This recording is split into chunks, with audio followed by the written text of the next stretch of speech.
جاتی ہے، لیکن اس کے بعد اس لغزش کی وجہ سے جو کمی آ جاتی ہے، نقصان ہو جاتا ہے، اس کی تلافی کا راستہ بھی اس نے بتا دیا ہے۔ اور تلافی کا راستہ یہ ہے کہ اگر حسنات جو ہے وہ سیئات کے نقصان کا ازالہ کر دیتی، طریقہ یہ ہے کہ کہیں کوئی کام ایسا ہوا ہے جس سے کمی واقع ہو گئی ہے تمہاری صلاحیتوں میں، تو اس قسم کے کام کرو کہ جن سے وہ کمی بھی پوری ہو جائے اور پھر آگے بھی تم بڑھ جاؤ۔ وہ بیماری کے بعد کنویلیسنٹ کی سٹیج جو ہوتی ہے، بیماری کی وجہ سے جو کمزوری آ جاتی ہے، اس میں آپ دیکھیے گا نا کہ پھر وہ طاقتور غذائیں بھی، طاقتور دوائیاں بھی، پہلے تو یہ ہوتا ہے کہ جو کمی آ گئی ہے بیماری کی وجہ سے وہ پوری ہو جائے، اور پھر یہ ہے کہ اس کے بعد اور طاقت آ جائے تاکہ آئندہ جو بیماری آنے والی ہے اس کی ریزسٹنس کی پاور اس کے اندر زیادہ ہو جائے۔ یہی سارے یہ پروگرام قرآن دیتا ہے۔ وہ اتنا ہی فرق ہے کہ وہ صرف طبی زندگی کے ہی نہیں دیتا، اس کے بھی دیتا ہے کہ طبی زندگی کا، انسان کی طبی حالت کا بھی پرفیکشن میں رہنا نہایت ضروری ہے اس دنیا کی سطح کے اوپر، اور اس کے ساتھ انسانی ذات کی نشو و نما کے لیے بھی وہ اس قسم کا پروگرام دیتا ہے۔ کہا ہے کہ یہ جب ازالہ ہو جائے گا ان کی ان کمیوں کا، تو پھر ان کے لیے وہی جو قرآن تشبیہاً ان کا انجام بتایا کرتا ہے، نہایت خوشگوار زندگی، سیرابیوں کی، خوشحالیوں کی، اور دوام اس میں ہوتا ہے کہ جن کے سیرابی میں فرق نہیں آئے گا۔ اور ذالک الفوز العظیم، میں نے پہلے بھی بتایا تھا کہ قرآن ماحصل اس تمام پروگرام کا یا مومن کی یا مومنین کی زندگی کا نجات نہیں قرار دیتا۔ میں نے بتایا تھا نا کہ نجات کے معنی ہوتے ہیں کسی عذاب میں مبتلا یا کسی مصیبت میں مبتلا ہونے والے کو اس مصیبت سے چھڑا دینا۔ تو یہ تو ایک نیگیٹو ورچو ہے، بیماری کا علاج ہو جانا، وہ تو بیماری گئی ہے صرف، اس میں وہ طاقت اور توانائی نہیں آئی ہے۔ اگر ماحصل سارا زندگی کا یہ ہو تو میں نے عرض کیا تھا کہ یہ باقی جو مذاہب ہیں، عیسائیت وغیرہ، ان کے ہاں اتنا ہی ہے کہ انسان ایک مصیبت میں پھنسا ہوا ہے،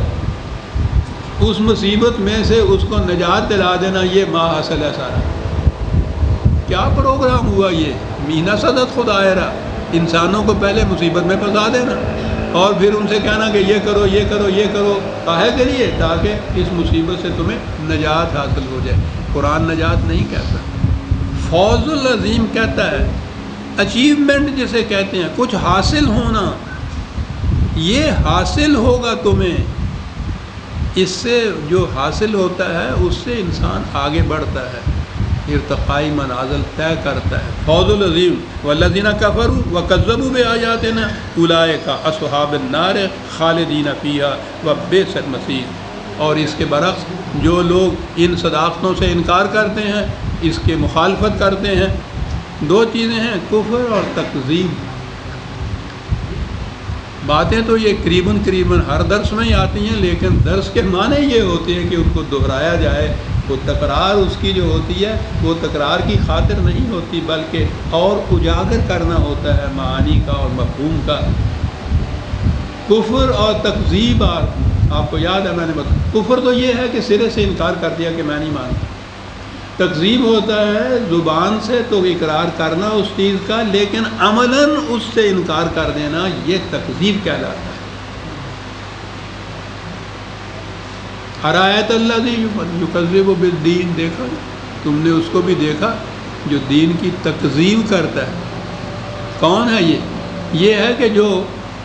اقرار تو اس چیز کا کرتا ہے، اعتراف کرتا ہے کہ وہ مسلمان ہے، قرآن کو مانتا ہے، خدا کو مانتا ہے، لیکن فذلک الذی یدعو الیتیم ولا یحض علی طعام المسکین،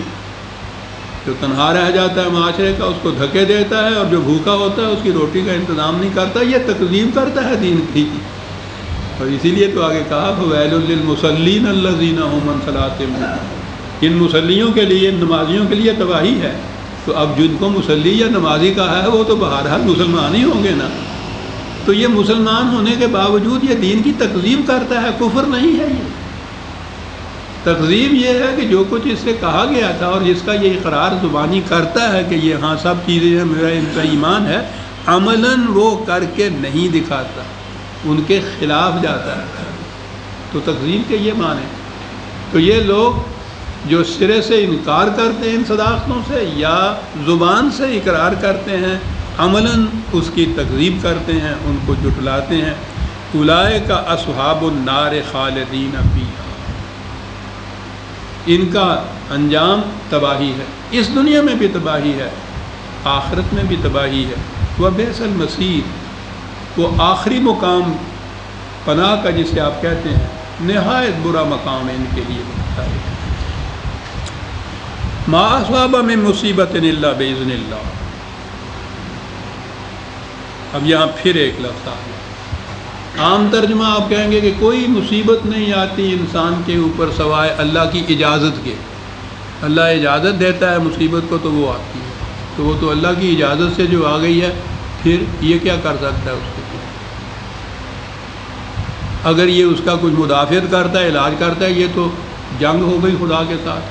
اس نے تو کہا ہے مصیبت پہ جاؤ اس کی طرف، اور یہ اس کو روک رہا ہے، یہ دھکا دے رہا ہے، آ بھی گئی ہے تو اس کا پھر کوئی علاج کر رہا ہے، اور سارے قرآن میں ان کا علاج بتایا ہوا ہے۔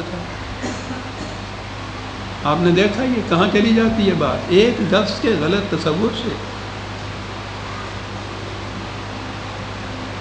یہ اذن کے معنی اجازت یا حکم دینا نہیں ہے کہ یہ پہلی چیز تو یہ دیکھ لیجئے، اصابہ من مصیبت،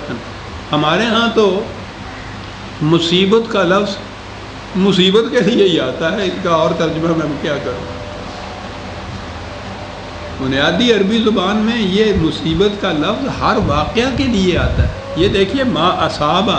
یہاں سے ہے، یہ روٹ اس کا واقعہ ہونا، کوئی واقعہ نہیں ہوتا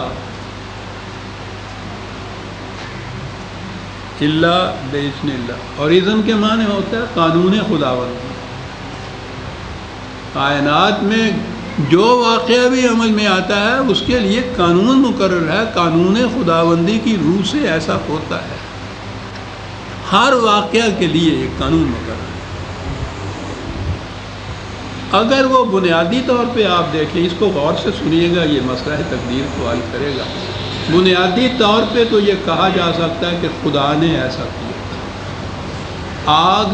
اس میں انگلی ڈالو تو وہ جلا دے گی، یا آگ کا یہ فریضہ کہ وہ پانی رکھو چولہے پہ تو بوائل ہونا شروع ہو جاتا ہے۔ ہمارے سامنے تو یہ کاز اینڈ ایفیکٹ کا مسئلہ ہو گیا، آگ کاز سبب، پانی کا کھول جانا اس کا ایفیکٹ، یہ قانون خداوندی ہے۔ لیکن یہ چیز کہ خدا نے آگ کو بنایا اس طرح سے کہ وہ حرارت دے ہمیشہ، اگر اس اوریجن کے اوپر جائیں گے تو پھر تو خدا نے آگ کو یہ حکم دیا تھا کہ تم نے حرارت وہاں پہنچانی ہے، وہاں ہے یہ چیز۔ اسی لیے یہ جو امر کا عالم امر ہے، جہاں یہ چیزیں خدا طے کرتا ہے کہ آگ سے کہتا ہے کہ تو نے حرارت وہاں پہنچانی ہے، پانی سے کہتا ہے تو نے پیاس بجھانی ہے، یہ چیزیں جو ہے اس کے لیے ہے یحکم ما یرید، وہاں صرف خدا کی مرضی اختیار چلتا ہے۔ یہ بات نہیں کہ پہلے کوئی کاز موجود تھا تو پھر آگ نے حرارت وہاں پہنچائی، وہاں یہ بات نہیں ہے۔ لیکن جب وہ چیز عالم خلق میں آ جاتی ہے، ہماری دنیا میں آتی ہے، تو پھر وہ قانون کو اپنے ساتھ لیے ہوئے آتی ہے، پھر یہ ہر شے یہاں علت اور معلول، سبب اور مسبب، جو جسے آپ کہتے ہیں cause and effect, cause and effect کی دائرے کے اندر ہر شے آ جاتی ہے۔ یہاں کوئی واقعہ بھی ایسا نہیں ہوتا کہ جس کے لیے کاز نہ ہو اور وہ ایفیکٹ موجود ہو جائے۔ کتنی بڑی چیز ہے، قرآن نے تو متعدد مقامات پہ یہ بتایا ہے یہ چیز کہ ہر واقعہ کا ایک کاز ہوتا ہے، اس کی وجہ سے یہ ایسا ہوتا ہے۔ اب اگلی بات ہے جس نے واقعی نگاہوں میں نورانیت پیدا کر دیتے ہیں ایسے مقام، وَمَن يُؤْمِن بِاللَّهِ يَهْدِ قَلْبَهُ، جو اس چیز پہ یقین رکھتا ہے، یہ علم حاصل کرتا ہے